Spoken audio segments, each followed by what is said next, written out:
à tous et bienvenue pour un tag.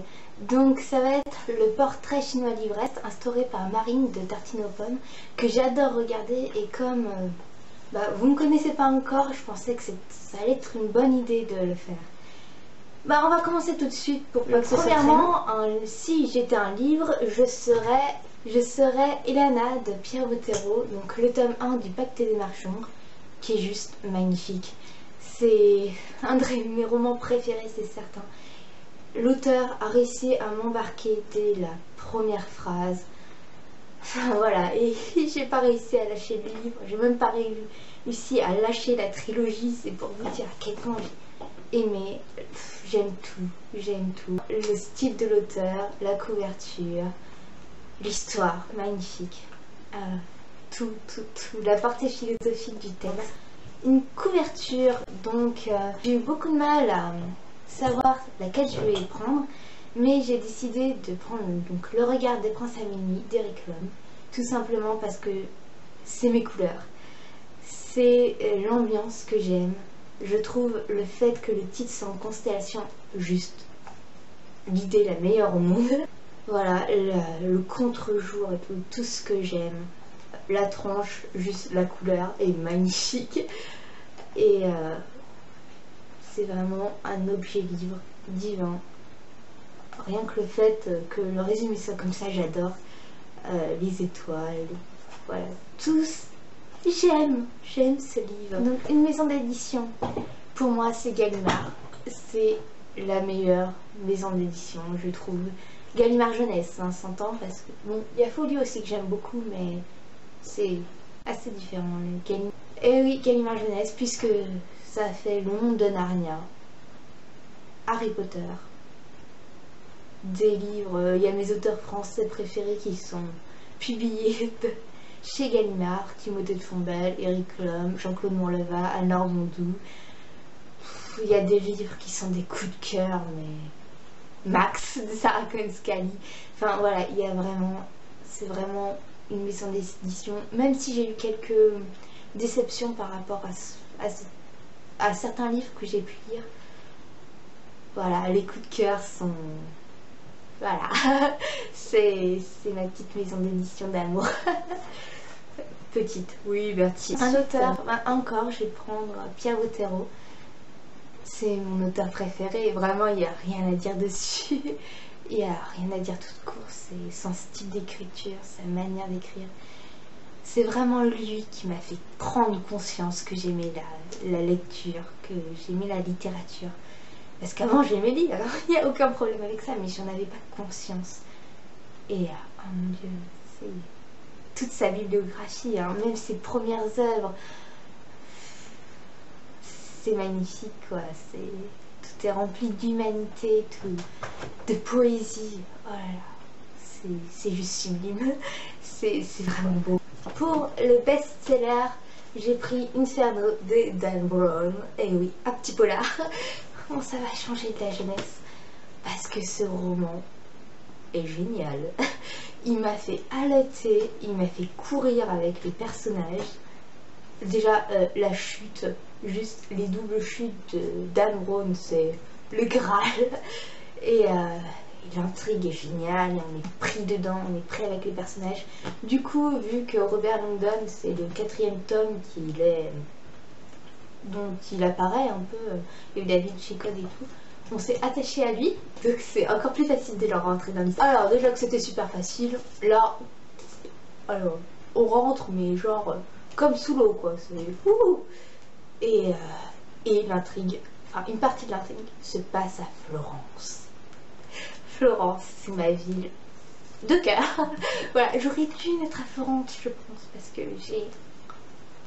Certains c'est New York, moi c'est Florence, oui. Un peu moins loin. Mais oh là là, j'adore tellement cette ville. Puis voilà, couverture, on en parle, magnifique. Les photos de Florence. Ici et voilà, et on apprend des choses. Ce bouquin nous fait réfléchir aussi sur pas mal de... sur l'avenir de l'humanité, tout simplement. Voilà, donc c'est déjà un bon sujet de réflexion, je pense. Et il est génial. c'est tout. Comme personnage féminin, j'ai fait dans l'originalité Hermione de Harry Potter. Oui, tout simplement parce que cette fille est la fille parfaite. Elle est courageuse, elle est belle, elle est intelligente, elle a le sens de la répartie. Voilà, c'est extraordinaire. En plus, sur le dessin, là, j'ai pris l'école des sorciers, mais sur le dessin, elle est genre craquante. Vraiment. Elle est trop craquante avec ses petits cheveux puis son livre. J'adore. Voilà. Bon, je pense que j'ai pas présenté les Harry Potter. Ça ne servait à rien. Et c'est une saga que j'ai dévorée et que... Voilà. Bon, désolée, il y a une coupure. Puisque, en fait, mon appareil photo n'avait plus de batterie. J'avais oublié de la recharger. Et oui. On en est à la question 7. Un personnage masculin. Et là, j'ai choisi Tomek de La Rivière à l'envers de Jean-Claude Morleva, publié chez Pocket Jeunesse. C'est un très beau livre qui peut faire penser au conte, vraiment.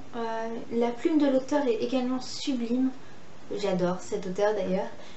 Et Tomek est un garçon attachant, loyal, qui a l'air pas mal. J'ai adoré suivre ses aventures, j'ai adoré suivre son cheminement de pensée. C'est un mec vrai. Un mec. Oui, c'est un mec vrai. Et je pense vraiment qu'il... je sais pas, il fait réel. Vous voyez, il a des sentiments réels.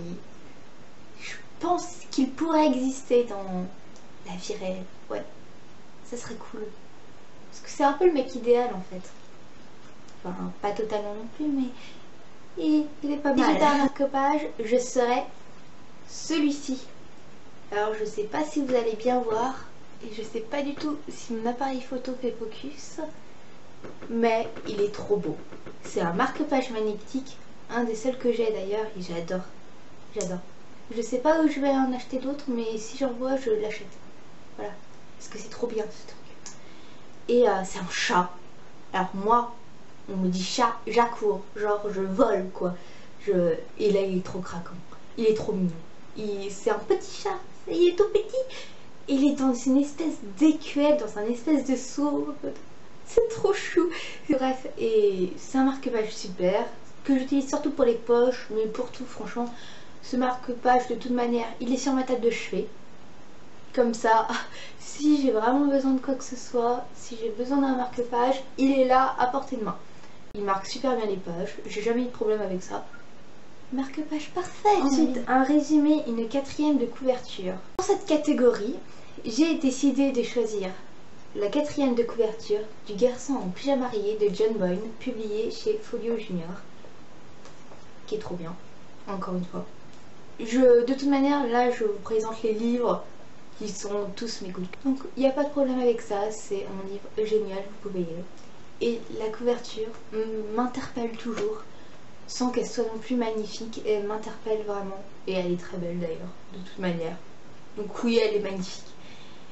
Et donc je vais vous la lire parce que, voilà, quand même, je vous dis, ouais, c'est ma résumé préféré, mais bon, oui, c'est cool, mais c'est quoi? Donc c'est... Vous ne trouverez pas ici le résumé de ce livre, car il est important de le découvrir sans savoir de quoi il parle.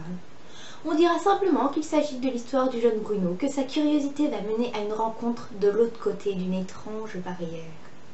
Une de ces barrières qui séparent les hommes et qui ne devrait pas exister. Voilà, c'est...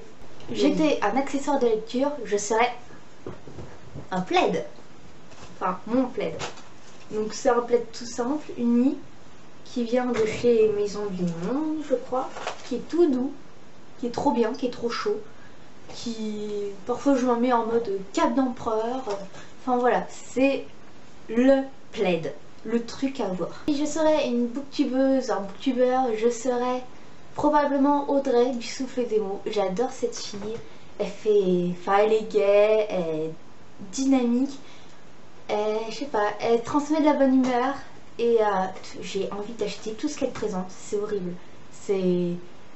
D'ailleurs j'ai acheté plein de trucs à cause d'elle, Eleanor Park, Lucide, je crois un peu Nos étoiles contraires aussi.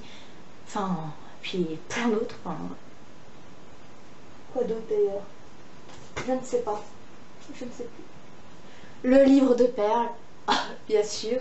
Hein. Je pouvais pas passer à côté. Et voilà quoi, c'est... D'ailleurs, je pense que c'est, sinon la première, l'une des premières booktubeuses que j'ai vues. Puis, je dois vous présenter une saga qui est Les Chroniques de Narnia. C'est le premier monde. Le premier monde où je me suis vraiment évadée. Bon, c'est ce qui m'a fait aimer la lecture et patati et patata. Hein. C'est juste trop bien. Là, je l'ai en VO dans une édition magnifique. Mais je le lirai cette année, promis.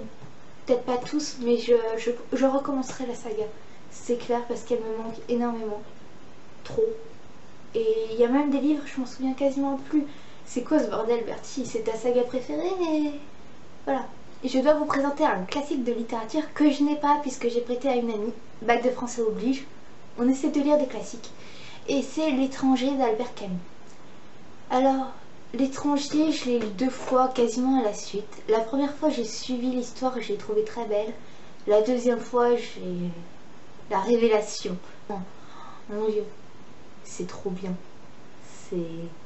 Ouais. J'ai même pas de mots. C'est trop bien. Tu l'as dit 4000 fois dans la vidéo, Bertie.